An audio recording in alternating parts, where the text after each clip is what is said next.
Enra NDC for the omo demonstration that share so enough is enough. Our omo chire mu say omo ni EC war and sembi kanti no mo demonstration no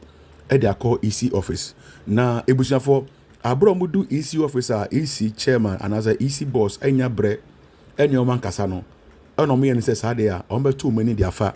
National Cathedral area ho akohwe say ebia no Yakopon be chompaibo ana say ensencheni bi ebetumi esia. Ebusua NDC for etu anamon kopi honomo a National Cathedral no adane swimi pukase pa obia eswimi party members party leaders obia run atade a omefrase eswimi. So guys, we decided to tour the newly built National Cathedral. It's a very nice place, very nice environment. Yes. So as you can see, that's River Jordan. Since they said they will bring the water.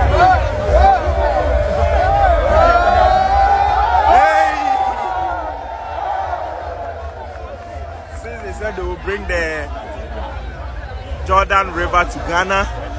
that is it. So that's what they use the $54 million for. This creates a swimming pool for us to enjoy, and then this is the National Cathedral that Akufo-Addo said he is building for a country. This is the National Cathedral that he spent $58 million on. This is the cathedral for 4 good years. This is the cathedral. Hey, and the Akufo-Addo ayenye. Akufo-Addo no otrimuye dimpa papa. Akufo-Addo, you are a wicked man. Akufo-Addo, you are a wicked man. But umya o Jimmy papa. Hey, must say $58 million. Somewhere idea we etu ho. Hey,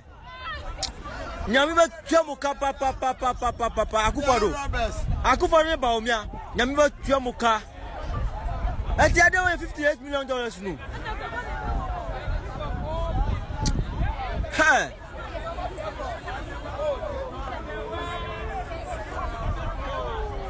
Wow. $58 million. I don't know. National Cathedral, $58 million. Huh? Wena yenu abema Captain Smart abe reacte na ebusuan ensenimu do ene yebe chichire ensenimu hanum ye too much GH meso sene demo a so the page we me adoma no so sena me upload ya so na unsa betumi aka na fe follow me all the other social media platform no so also too much GH ebusuan se ebe kai a e papa na Akufo-Addo ebe kan se wa so Yakopon bo se obesi cathedral ede amano na sena King Solomon esi asodan kese ma Yakopon no sa no so no oso Yakopon bo se obesi cathedral mama Yakopon crampo ansa na oba be president no enti eba no sa no obi enim se ono wade ne botum sika ene ba be but that day na or launch National Cathedral ono kasa donate 100,000 Ghana cedis na egusu na Miss Joyce aye ebe chire mu se National Cathedral na MPP4 ABC no enya de omude timamufo sika ena ebesi anasa omude taxpayers for sika na ebesi na emumu no nsore for na ombe show mun crime na omude contributions aba na omude sika cathedral no na afin so no timamufo na omankasa ekoma koma se ompeso omoboa so no omonto boa so no ombe gine nyina aka bom na maboa edesi enam saade we so ema timamufo bebre na hunu se it was a good thing, you know. They were all supporting it one way or the other. Emma enam suka ma Captain Smart crampo ekoswa cement emeki promises say bosumi bia no obe donate 100 bags of cement bags nenye ononko other devoted Ghanaians and so decided said they were equally going to help in the building of the National Cathedral. Now when 29th July 2021 and now a former finance minister Ken Ofori-Atta eba bontin ebe chire mu say National Cathedral no ombe commission on the 6th March 2024 ebusi the Adani Beans. Now when ye tenasi a yes se no ebusi ma men kan we nchero. Fast forward 7 years to date, Ghana's taxpayers have expended $58 million on the project, which in April 2024 has not progress as the government had hoped. An estimated $450 million is needed to complete the project and is to clear if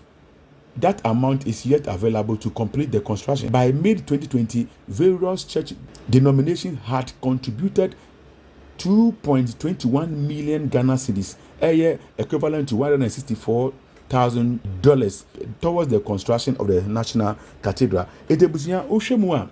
taxpayers for Sikako Dimwa Ashe, a year $58 million. When a Magana for Bebrena Ebu Efu, almost as you say, Sika Mugi and one of the best social. Net me we than this year, a year $450 million. Hey, now, enye no kwa o ensore kuku ahodo nso do musika ba we na Captain Smart chirem se wan chirem krabo de anka oya ponche e na captain di imu chiremu abeto bonte enra mi hu se won ye NDC protest no mu dware won National Cathedral o ma dane ho swimming pool no mu dware na I don't know who they are, but no problem. That is not what I want to talk about this morning. Infections, bet me in your Kumasi, how many police for? No, Kumasi double doors. How many police for now? As I went to Chikakra. But I was for Asam Akupena, me person with DJ. I don't pay. Share. Ye TV asimu a ye nyini no obi ani asase so a onim bibie wa asase so lemom position a waje de se wonnim ho ade a na se you ready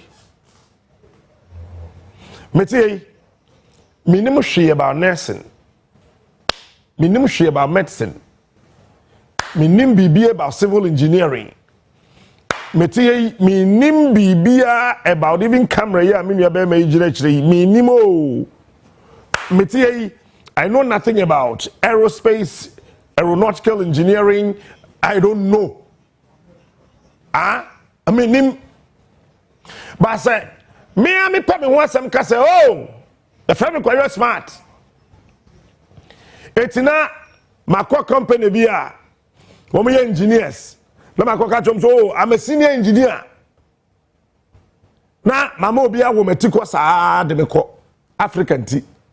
ya family atena ho de ya na ekese by force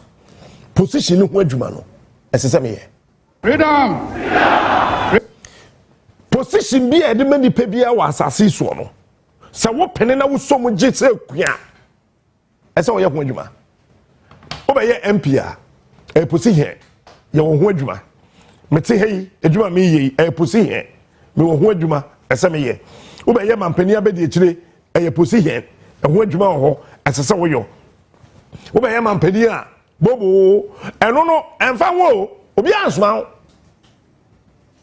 esese wo ye question ne se dentina ye bibire mu ano ade a obi nim ye no eno ho position ye de ma no ya bosom no bedi wachi ya wi ade ka to so oh ko na wo nananom kan ho nananom ben a gwen oh ko eti ya de wrong people occupy right positions and any parent to be ye ho adwuma bia enu ti na ma ye bre sesei e wo man enu na ma ye bre e wo o man na efi sesei ya me no kasa yi ko no ho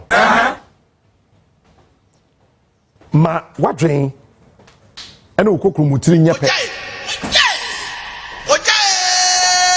efi se woto abama obi a se party ntina woto abama no dia na wunyansa wo fam ya bosom no bedi wachi se party ntina wo beto aba ama obi dia na wunyansa wo fam bini au Nemo nipa no wakeri no asona hwe se constituency nim se onu bedi wanim se mrahye bedwani a emfasa wo ye NDC emfasa wo ye MPP ho a ojai eno no na kire se wadwen e wo soro dachi enya political party dey twa wo mfuruma ana ebetimi ama wo dachi aye dachi wo dachi wo wadwen ena okoko mutiri eti man hwe se me ye CPP ni by force eti constituency ni mo ni pa na oba na o gina me party CPP no me keri na ontimi nwa dwuma no da bi once I go America Donald Trump na Republicans for flag bearer but ono the party ni mu nipa ni bi crab abonte o mo ye MP o te senka ya MPP for akoyi Baumia NDC akoyi John Mahama na afei NDC MPs MPP MPs ni be say yempe ojai hey koma obetumi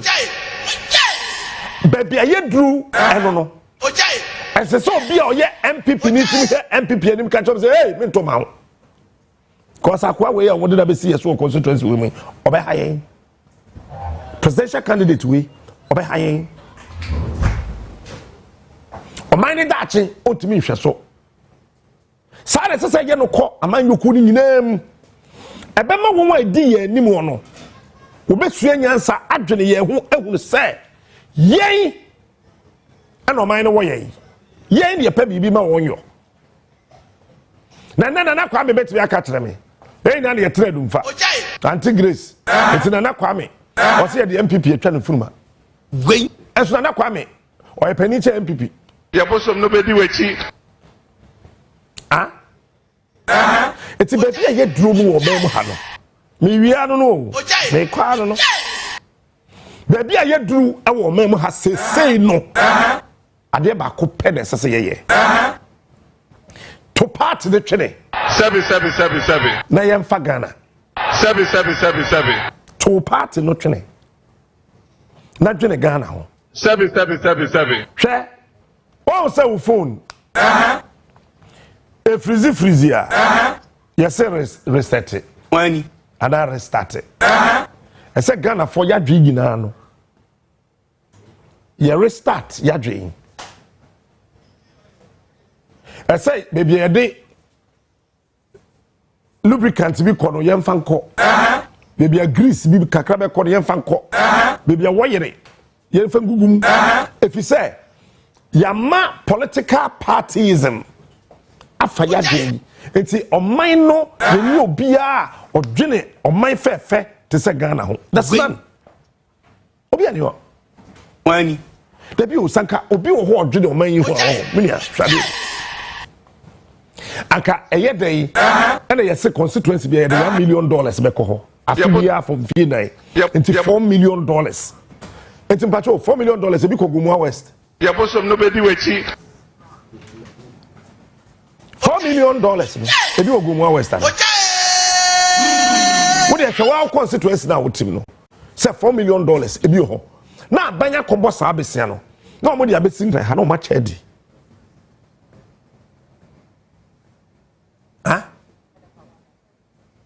no ma chedi okay fano to nche wo de enye den ye na ye Christopher ye president say waso dai obesi odan amunyankopon enya de bonu you it's a beautiful idea na am ka kire enya he nyame so wo ho so ni ho wo de moma ye nsom no na ye wu ni ye kɔ na oni ho a na ye ho atoye na mom se wa nsom no na wu na kɔ na so wo ho de atrobo be kan gwen le wo de ye mfa ne se wonim nti wo de ye nsom nyame se ye wu na ye kɔ na oni ho a enya he na mom se wa nsom no na wu na ye kɔ na wo ho de a ene wo keso ye bosom no bedi wachi ba bibia so da di wasase so se nyame owo ojai there is God o nyame wo eti ye mampani say opeso si odan emanyame fellow Ghanaians. Saka ya adwempa me swa cement president say yeah for my sika ka pressey enkoshim Wait, fellow Ghanaians. o my sika ka pressey yeah for enkoshim okay Matias o my sika na yeah for enkoshim no eti ensore ani asofo abedwakuo won tenase na won montoa emmo ho ne empia nkrofo ehye won kutupa na won fa sika mra na yem fa si odan emmo nyankopon nam say man pani adempa wo de tiri Maya na manye. wanye gwen ena ye yina ye dibirika me so assessment na me ye na fixed ema National Cathedral Secretariat na say busumi bi ya no yente me busuma ketua me ni solo Godwin egukam na padisi so dimachi na busumi bi ya yama National Cathedral $100 woni ma dia me ye krata be tro ma bank no de me kan ni say busumi bi ya ne yente $100 sa akosi say ye be si odan da wie no mo say de we ye say ye je we ye the first 1 year no was to aso another year no was to aso another year na ye kosa anti every year be renew Someone it's me a Pentecost ni I'm a proud member of the Church of Pentecost because me kwa radio did to have tight proud member Wani.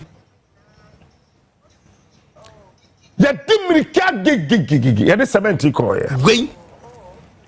that day asofo akese asofo mpanifo akuku dam ewo ho ye frɛ me na we bom pae ma me na we din se gumi so wo de nyame be hirawo wadwene nyame ane me di nyame wo Wait. ana me so cement Wani. me de ko to anim ho ai sofo ye National Cathedral for executive secretary ye friend say ai Le. sofo mi refi definitely kusi boating o jinani mo na ofre me asofo edi won se gumi so bomb pa ma me fine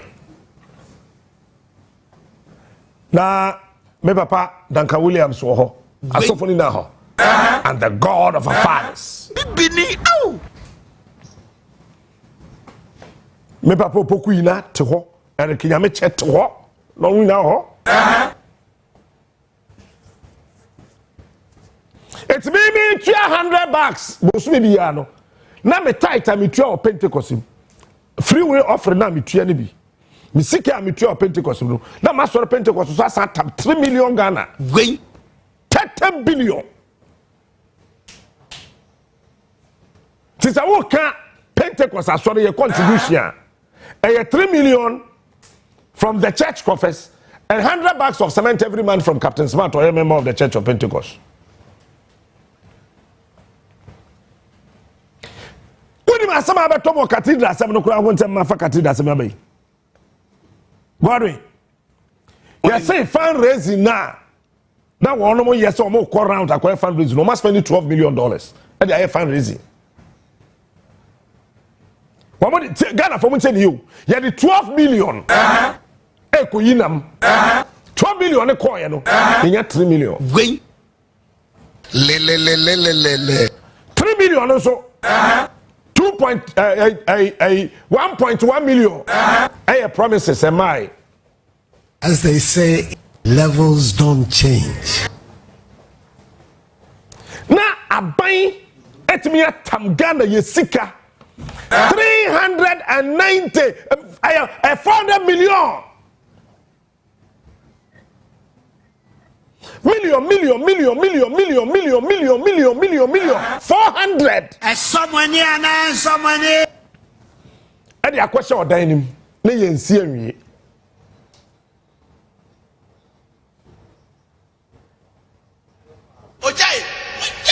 Jehu ye sa wo papa wo papa otumi dada wo maame na odada wo maame papa na odada wo maame na odada ono a wo papa na odada ono a ne maame odada ono a ne papa na otumi dada wo kuro mu hene ema wo kuro mu boka wo papa onye kwa champagne ya bosom no be di wechi onye busefo onye mamwefo sa papa no oka to say ko school na do school fees ba o ye sure say school no be ko no we are sure say oka say ko school na do school fees ba be ko na say sa papa o tibi dada nyankopon so ka ho an ho nyehu aban we tibi dada Jesus Christ entina ba omiya we jai Aladdin bo okwa abosomfie no Mo Fastiano Emani. Mo Mistiano. Oh, nyankopon kura adwa won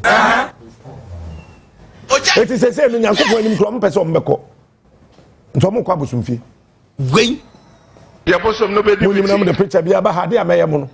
ya bosom no be di wechi so wo be hu se ye be ko ohene bi ho na aban we timi adada nyankopon ha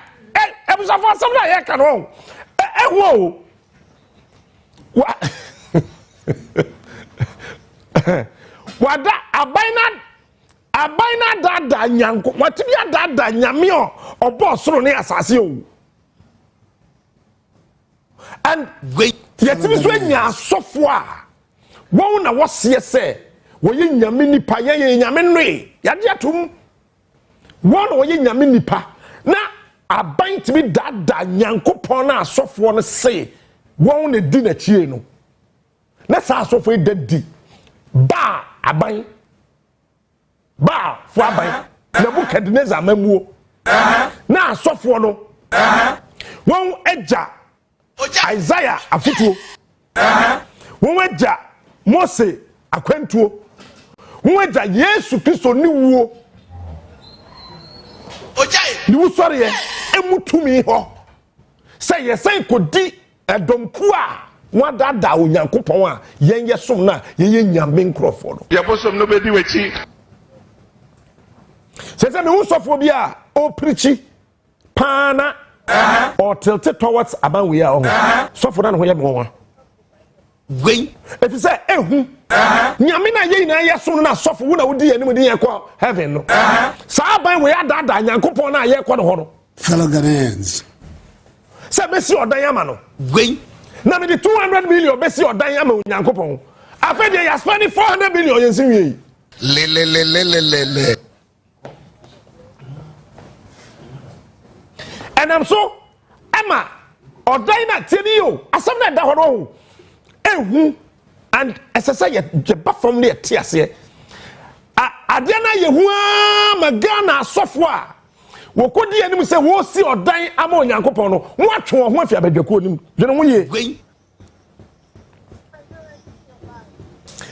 the very day sofo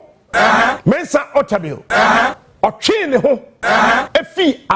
cathedral ni mu no eno onyankopon dani nani efi aban we so wo ani a behu di America no me makacho so bia wo de ni be yeye upa tukwa me mam data obeba mesa no same flight Wani.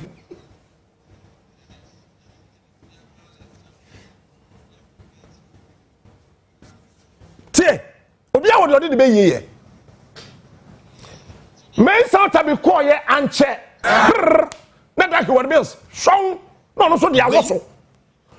wo fi say eye de ntira e na asofo atwotwo wuro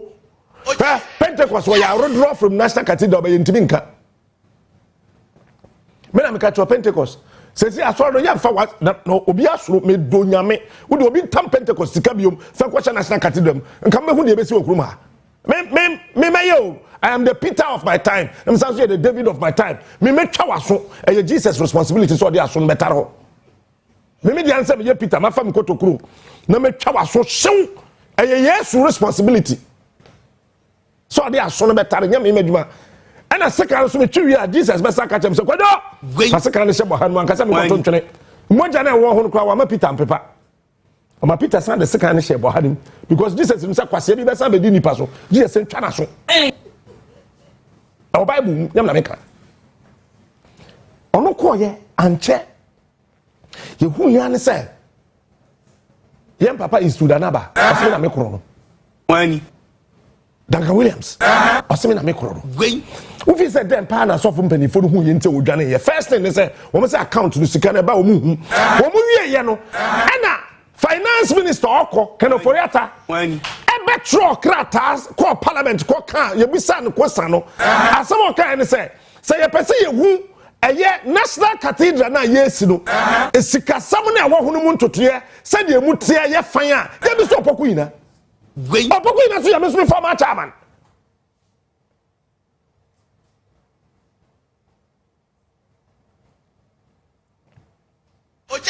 my respectable former chair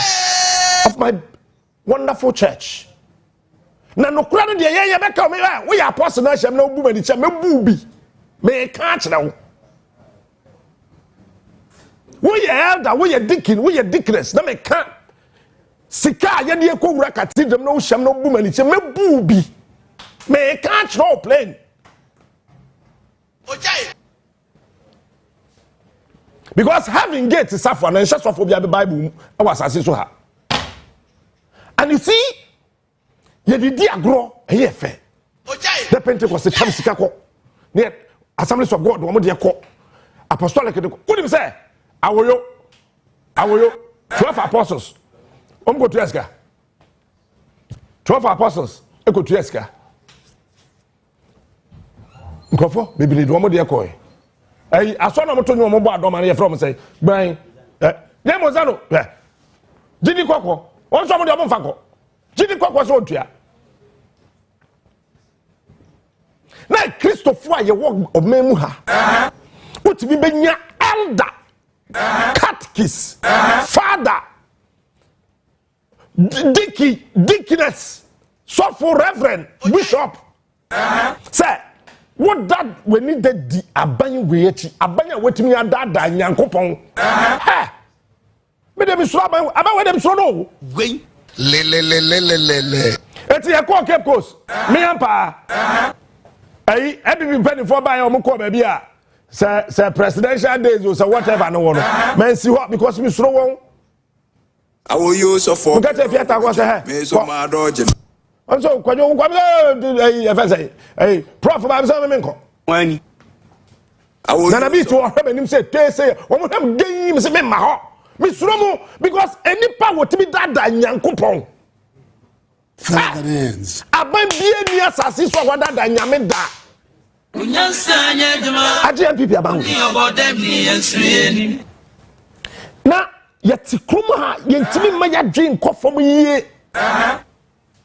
ebu say me maintain obiawo wani na do maintain one say Fellow Ghanaians. adugenge mi Fellow fili Ghanaians. I will use of for pedo maintain no mi fili no napo if not for anything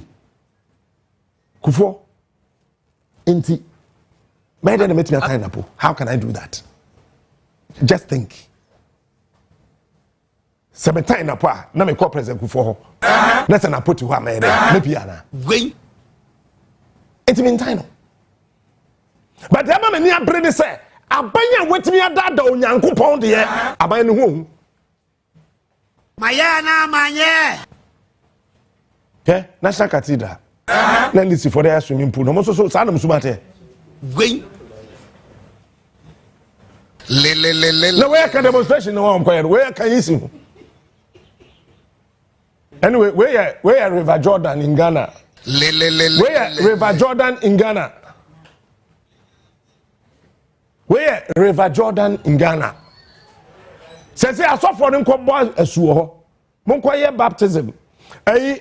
nua ba sofo your friend say agrada or say and the baptism and the baptize go and baptize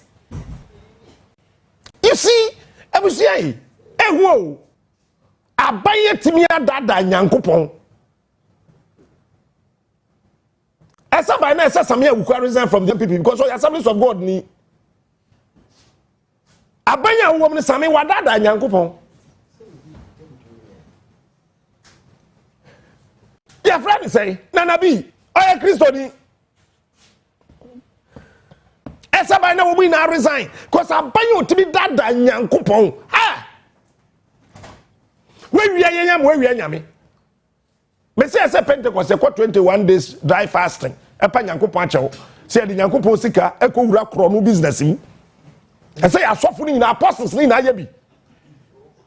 ya bonyame kro no asoro no asupport kro no yen ka no kre